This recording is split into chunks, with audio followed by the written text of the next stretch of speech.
My name is Lauren Baker. I'm a watercolor and ink artist based out of rural Alberta. I've been making art for most of my life. Got my first sketchbook when I was 9, thanks to my brother, and I try to make art every day. I started off drawing horses. I was a horse-obsessed 9-year-old. I wanted to be a horse when I grew up. So I just started looking at magazines that I had that were filled with horses, and my brother thought I was crazy. He's 6 years older than me and is a professional artist himself and has encouraged me since I was 9. And he's like, why are you starting with trying to draw the hardest animal on the planet to draw? And I'm like, because I love horses. So that's kind of where it started, and it's snowballed from there. I like drawing horses, I like drawing Pegasus, I like drawing unicorns. Oh yeah, horses are pretty magical. I tend to enjoy drawing all sorts of animals. I say that I enjoy illustrating life, and I live out in the country, so we see lots of different animals. I'm definitely inspired by what's around me. The heron here is a heron that's come to our pond. They're very elusive birds. Every time I see one, I get to point at it and watch it fly away. So unfortunately, the photo that I used was from a stock photography website, but it's inspired by what I see every day.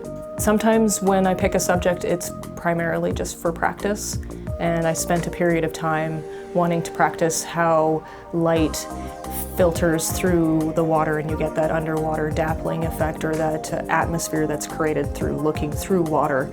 And goldfish are really cute, and they've got really googly eyes and crazy fins, and they come in all sorts of colors and patterns, so they're fun to draw and to play with, to experiment with, trying to get that light effect as it comes through the water. So it's also where the mermaids come from.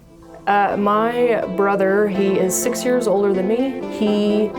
Like I said, he's guided me a lot through my art journey. Right now he's living in Toronto. He exhibits in galleries in Toronto, and he does very large scale mixed media abstract pieces. He has a very lovely understanding of color and composition. He definitely has inspired the watercolor side of me, so to speak, the looseness that watercolor makes you have, so to speak. Like it's such a fluid medium, you can't control it the way you can oil painting or acrylic painting. Sometimes if your paper buckles and the water flows in that way, then that's the way it goes, and you're creating the shape over there rather than where you wanted it. So I tend to create a lot of art in my sketchbook. I love to create daily art, so this allows me to create little bite-sized chunks of art on an almost daily basis. Having a full-time job really puts a kink in creating art every day, and I'm obsessed with the paper in here from this particular company. Watercolor and paper, it makes a big difference.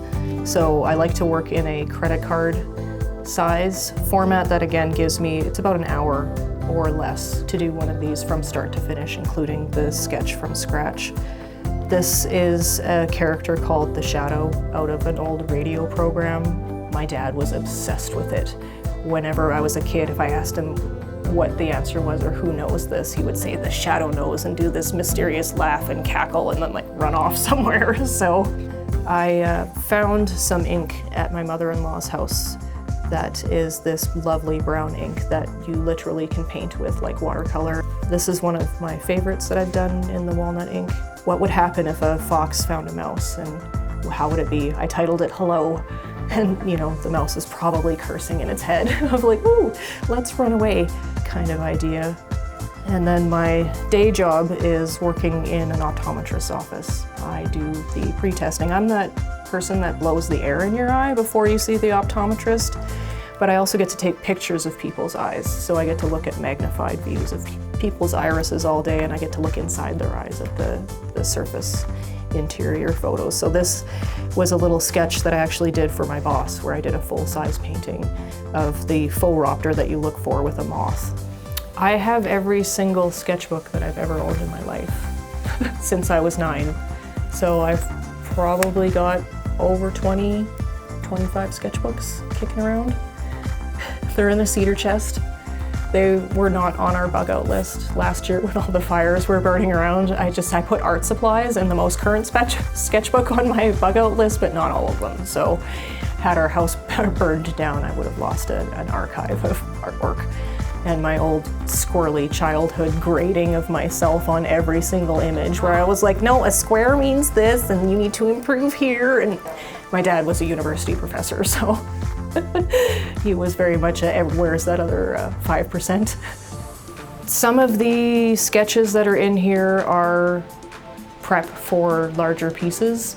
A lot of them are finished works in and of themselves. I'll create prints based on them for different things. I've done a lot of greeting cards as well. I like art that looks like art, that looks like somebody made it, where you can see a little bit of the person coming through the art. So I like it that it's got a bit of that sketch feel. It's a little bit unfinished, leaves a little bit to the imagination. Is really, when we look at life, there's only one area that's in focus, not everything is in sharp focus. So I like to give a suggestion and make people work a little bit, make people think, make people wonder what's going on or where that shape is, or, you know, it's more of an expression of the moment rather than trying to capture every single little detail and every single hair, because I don't have the patience for that. This summer I am working on a series of 40 dogs, in addition to some other paintings that I've had kicking around my house. So I'm hoping to bring mostly all of the 40 dogs. I don't know if some people might be interested in something ahead of time, because I'll be doing these during the dog days of summer. I've done the Strathern Art Walk a couple of years in a row, and I've used to be a professional tattoo artist, so I've done some tattoo conventions locally and in Winnipeg and in Calgary. But as far as an event like this, I haven't done anything like this before, so I'm really excited to see how it goes. So I'm going to be bringing the 40 dogs to the show, as well as some other smaller pieces and one very large landscape inspired by the canola fields, because I love the combination of the yellow and the blue and the clouds and the atmosphere of the prairies and our endless horizons.